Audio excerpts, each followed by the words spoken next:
President Donald Trump Bangladesh সহ বিভিন্ন দেশের ওপর যে পাল্টা শুল্ক আরোপ করেছিলেন সেটাকে অবৈধ ঘোষণা করেছে দেশটির সুপ্রিম কোর্ট।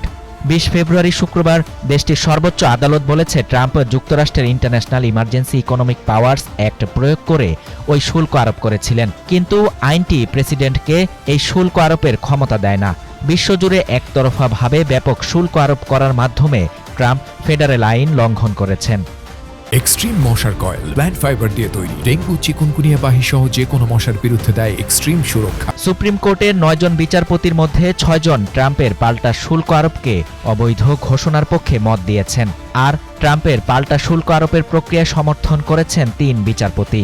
তবে আদালতের এই রায়ে তীব্র ক্ষোভ প্রকাশ করে হোয়াইট হাউসে আয়োজিত সংবাদ সম্মেলনে ট্রাম্প ঘোষণা দেন তিনি বিকল্প আইনি পথ ব্যবহার করে বিশ্বের সকল দেশের পণ্যের ওপর নতুন করে ১০% হারে শুল্ক আরোপ করবেন। সুপ্রিম কোর্টের এই রায়ের ফলে গত বছরের ২ এপ্রিল থেকে কার্যকর হওয়া অতিরিক্ত শুল্ক ব্যবস্থাটি বাতিল হয়ে গেল।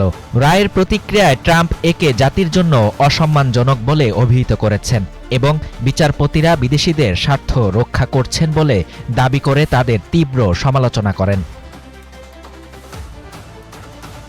ডোনাল্ড ট্রাম্প দীর্ঘদিন ধরে বিভিন্ন দেশের উপর চাপ প্রয়োগ এবং আলোচনার হাতিয়ার হিসেবে শুল্ককে ব্যবহার করছেন। ট্রাম্পের পাল্টা শুল্ক আরোপ বিশ্ব বাণিজ্যের জন্য বিরাট এক ধাক্কা হয়ে আসে। ওই শুল্ক ঘোষণার সময় ট্রাম্প দিনটিকে আমেরিকার স্বাধীনতা দিবস বলে অভিহিত করেছিলেন, কিন্তু বাংলাদেশ সহ বিভিন্ন দেশের জন্য তা বড় দুঃসংবাদ হয়ে আসে।